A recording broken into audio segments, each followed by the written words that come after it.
بسم اللہ الرحمن الرحیم۔ محترم ناظرین السلام علیکم۔ فرعون نے مصر میں ربوبیت کا دعویٰ کیا اور اس نے بنی اسرائیل کو سخت تکالیف دی۔ اللہ تعالی نے حضرت موسیٰ علیہ السلام کو نبوت کے لیے منتخب کیا اور انہیں فرعون اور بنی اسرائیل کی طرف مقبوض فرمایا۔ فرعون ایک مغرور اور سرکش، متکبر، باغی اور ظالم انسان تھا۔ موسیٰ علیہ السلام نے اس کے سامنے بہت سے معجزات پیش کیے تاکہ وہ اپنی کافرانہ روش چھوڑ کر اسلام قبول کر لے اور خدائے واحد پر ایمان لے آئے۔ حضرت موسیٰ علیہ السلام نے دربار میں سب سے پہلے عصا کا معجزہ پیش کیا۔ جب آپ نے عصا پھینکا تو وہ سانپ بن کر چلنے لگا۔ علماء فرماتے ہیں کہ آپ علیہ السلام کے عصا نے بہت بڑے اژدہا کی شکل اختیار کر لی تھی۔ اگر اسے خدا کا حکم ہوتا تو وہ فرعون کا پورا محل اگل لیتا۔ فرعون نے حضرت موسیٰ علیہ السلام سے کہا کہ خدا را اسے سنبھالو۔ حضرت موسیٰ علیہ السلام نے اسے ہاتھ لگایا تو وہ دوبارہ عصا بن گیا۔ فرعون نے کہا کہ موسیٰ جادوگر ہے، چنانچہ اس نے آپ کے مقابلے کے لیے جادوگر جمع کیے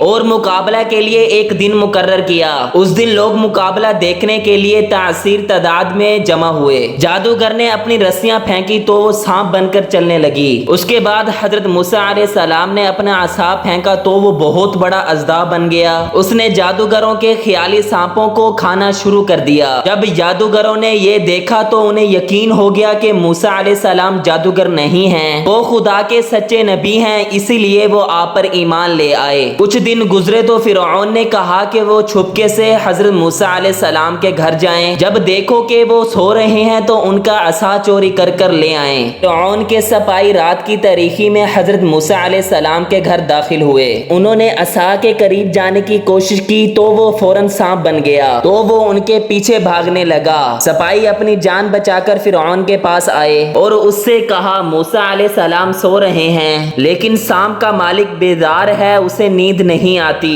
حضرت موسیٰ علیہ السلام نے دوسرا معجزہ جد بیضا کے پیش کیا۔ موسیٰ علیہ السلام اپنا دایاں ہاتھ بغل میں ڈال کر نکالتے تو وہ چاند کی طرح چمکنے لگتا تھا۔ حضرت موسیٰ علیہ السلام نے فرعون اور اس کی قوم کو توحید اور ترک شرک کی دعوت دی لیکن ان پر ان کی بدنصیبی غالب تھی، اس لیے انہوں نے آپ کی دعوت کو قبول کرنے سے منع کر دیا۔ جب موسیٰ علیہ السلام ان کی ہدایت سے مایوس ہوئے تو آپ نے فرعون سے مطالبہ کیا کہ وہ بنی اسرائیل کی غلامی چھوڑ کر انہیں مصر جانے دے، لیکن فرعون نے آپ کا یہ مطالبہ قبول کرنے سے منع کر دیا۔ بنی اسرائیل کی آزادی میں فرعون کے وزیر حامان نے بھی روڑے اٹکائے اور کہا فرعون اور اس کے خاندان کے لیے ان کی آزادی نقصان دہ ہوگی، لہٰذا انہیں آزاد نہیں کرنا چاہیے۔ حضرت موسیٰ علیہ السلام نے تیسرا معجزہ سیلاب کا پیش کیا۔ حضرت موسیٰ علیہ السلام نے دریائے نیل میں اپنا عصا رکھا تو دریا میں طوفانی آ گئی اور اتنا بڑا سیلاب آیا مصر کی تمام زراعت تباہ و برباد ہو گئے اور قوم فرعون اور ان کے سرداروں کے تمام مکانات زمین و بوس ہو گئے۔ سیلاب کی عجیب بات یہ تھی کہ بنی اسرائیل کی کچی آبادی کو کوئی نقصان نہ پہنچا۔ جب فرعون نے سیلاب کی تباہ کاریاں دیکھی تو اس نے حضرت موسیٰ علیہ السلام کو پیغام پہنچایا کہ آپ سیلاب کی روک تھام کریں۔ جب سیلاب تھم جائے اور دریا معمول کے مطابق بہنے لگے تو میں بنی اسرائیل کو آزاد کر دوں گا، تو ان کے بعد وہ جانے اور آپ جانے۔ حضرت موسیٰ علیہ السلام دریائے نیل آئے تو آپ نے عصا مارا تو سارا سیلاب ختم ہو گیا اور دریا اور ندیاں معمول کے مطابق بہنے لگی۔ سیلاب کی تباہیاں ختم ہو گئی اور حالات معمول پر آ گئے تو فرعون نے اپنے وعدے کا لحاظ نہ کیا اور بنی اسرائیل کو آزاد کرنے سے انکار کر دیا۔ حضرت موسیٰ علیہ السلام نے اس کے بعد چوتھا معجزہ استعمال کیا۔ آپ نے اللہ تعالی سے دعا مانگی اور خدا نے ٹڈی دل کو وہاں بھیج دیا جس نے اس کے لہلاتے ہوئے کھیت چٹ کر دیے اور ان کے درختوں کے پتے ختم ہو گئے اور اس بار بھی بنی اسرائیل کو کوئی نقصان نہ پہنچا۔ جب فرعون نے اپنی عاجزی محسوس کی تو اس نے پھر حضرت موسیٰ علیہ السلام سے مدد کی درخواست کی۔ پھر اس نے کہا کہ آپ نے ہمیں ٹڈی جل سے نجات دی تو پھر میں بنی اسرائیل کو آزاد کر دوں گا۔ حضرت موسیٰ علیہ السلام نے عذاب ہٹانے کی خدا سے دعا کی تو اللہ تعالی نے ٹڈی کا عذاب دور کر دیا۔ کچھ عرصہ بعد حالات اپنے معمول پر آئے تو حضرت موسیٰ علیہ السلام نے فرعون کو اپنا وعدہ یاد دلایا لیکن اس نے وعدہ پورا کرنے سے انکار کر دیا۔ پھر بنی اسرائیل پر سختیاں جاری رکھی۔ اس کے بعد حضرت موسیٰ علیہ السلام نے اپنا پانچواں معجزہ استعمال کیا۔ آپ نے دعا مانگی کہ وہ قوم فرعون پر پھر عذاب نازل کرے۔ اللہ تعالی نے فرعون فرعون کی قوم پر جوؤں کا عذاب نازل کیا۔ فرعون اور اس کی قوم کے سرداروں کے کپڑوں میں بہت سی جوئیں گھس گئی اور انہوں نے ان کو کاٹنا شروع کر دیا، جس سے ان کا دن رات کا سکون غرق ہو گیا اور ان کے اجسام چیچک جگہ افراد کی طرح ہو گئے۔ انہیں نہ دن کو سکون ملتا تھا اور نہ رات کو آرام نصیب ہوتا تھا۔ جوؤں نے ان کو کاٹنے پر بس نہ کی بلکہ ان کی روٹی پانی میں بھی شامل ہو جاتی تھی، جس کی وجہ سے ان کے لیے پانی پینا اور روٹی کھانا دشوار ہو گیا تھا۔ آل فرعون کی طاقت جواب دے گئی۔ آخر کار فرعون کو مجبور ہو کر حضرت موسیٰ علیہ السلام کے پاس پیغام بھیجنا پڑا، آپ ہمیں جوؤں کے عذاب سے چھٹکارا دلا دیں، میں بنی اسرائیل کو آزاد کر دوں گا۔ حضرت موسیٰ علیہ السلام کو ان کی حالت پر رحم آ گیا۔ آپ نے اللہ تعالی سے دعا کی کہ وہ ان سے عذاب ہٹا لیں۔ اللہ تعالی نے آپ کی دعا قبول کی اور ان سے جوؤں کا عذاب ٹال دیا، لیکن اس بار بھی فرعون نے وعدہ خلافی کی اور بنی اسرائیل کو نہ چھوڑنے پر انکار کر دیا۔ کچھ عرصہ بعد حضرت موسیٰ علیہ السلام نے یہ محسوس کیا کہ فرعون اور اس کے درباری گمراہی میں ڈوبے ہوئے ہیں۔ آپ نے چاہا کہ انہیں غفلت سے بیزار کیا جائے، چنانچہ آپ نے اللہ کی بارگاہ میں بدعا کی، خدایا اب ان پر کوئی اور عذاب نازل فرما۔ اس بار اللہ نے ان پر مینڈک مسلط کر دیے۔ اس بار کہیں سے مینڈکوں کی فوجیں آئی، انہوں نے فرعون اور اہل و فرعون کے گھروں کا رخ کیا اور مینڈک پھدک پھدک کر ان کے کپڑوں اور روٹیوں پر چڑھ جاتے، تو وہ جب پانی پینے کا ارادہ کرتے تو مینڈک ان کے پانی پینے کے کوزوں پر چلے آتے، سر سے مینڈک کو ہٹاتے تو وہ بازو پہ چڑھ جاتے۔ الغرض مینڈکوں نے ان کی زندگی غرق کر دی اور ان کا آرام و سکون غارت کر دیا۔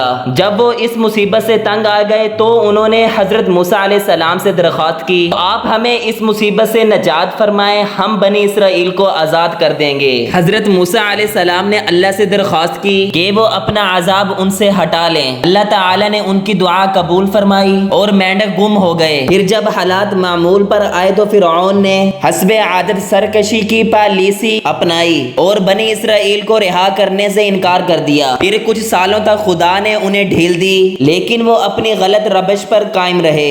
اس بار خدا نے ان پر خشک سالی اور قحط کا عذاب نازل کیا۔ سرزمین مصر پر بارش کا ایک قطرہ تک نہ برسا، جس کی وجہ سے درجہ حرارت بڑھ گیا اور نہریں خشک ہو گئی، چشموں کا پانی زیر زمین چلا گیا، فصلیں جل گئی، حیوانات مرنے لگے اور پورے مصر پر قحط کا راج ہو گیا۔ لوگ بھوک سے بل بلا کر مرنے لگے، لوگوں کے گھر میں جتنا ذخیرہ تھا سب کا سب ختم ہو گیا اور پورے ملک پر غربت و مفلسی، قحط، پیاس اور مرض کے منحوس سائے پھیل گئے۔ کچھ عرصے تک یہ حالت جاری رہی اور فرعون نے آخر کار حضرت موسیٰ علیہ السلام سے رابطہ کیا اور کہا کہ آپ خدا سے دعا کریں کہ ہمیں اس مصیبت سے نجات عطا کریں، اس بار پکا وعدہ کرتا ہوں میں بنی اسرائیل کو رہائی دے دوں گا۔ حضرت موسیٰ علیہ السلام کو ان پر ترس آیا، آپ نے اللہ تعالی سے خشک سالی ختم کرنے کی دعا کی، جس کے بعد بادل برسنے لگے اور دریاؤں میں پانی آ گیا، خشک جھیلیں دوبارہ بھر گئی اور مویشیوں کو حیات نو ملی اور اس بار پھر پورا مصر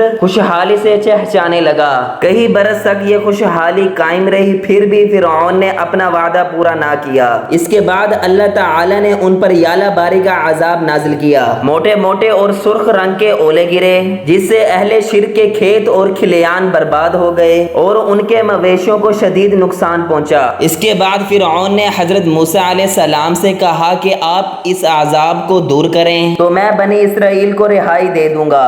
حضرت موسیٰ علیہ السلام نے پھر دعا مانگی تو عذاب ان سے ٹل گیا، لیکن فرعون نے پھر بھی وعدہ پورا نہ کیا۔ حضرت موسیٰ علیہ السلام کے اعلان نبوت کو 40 برس کا عرصہ گزر گیا۔ آپ فرعونوں اور اہل فرعون کی ہدایت سے مایوس ہو گئے۔ آپ نے اللہ سے دعا کی اور فرمایا، فرعون اور اس کی قوم دولت کی وجہ سے سرکشی بن گئی ہے اور وہ اس دولت کی وجہ سے بنی اسرائیل کو اپنا غلام بنائے ہوئے ہیں اور انہیں ذلیل کر رہے ہیں۔ خدایا ان کی دولت کو بے قیمت بنا دے اور اسے بے قدر کر دے۔ اللہ تعالی نے موسیٰ علیہ السلام کی بد دعا کو قبول کیا اور ان کی سونے چاندی کی ہر چیز کو پتھروں میں تبدیل کر دیا اور موسیٰ علیہ السلام کو فرمایا، تم بنی اسرائیل کو ساتھ لو اور راتوں رات یہ ملک چھوڑ دو۔ مقررہ شب بنی اسرائیل گھر سے نکلے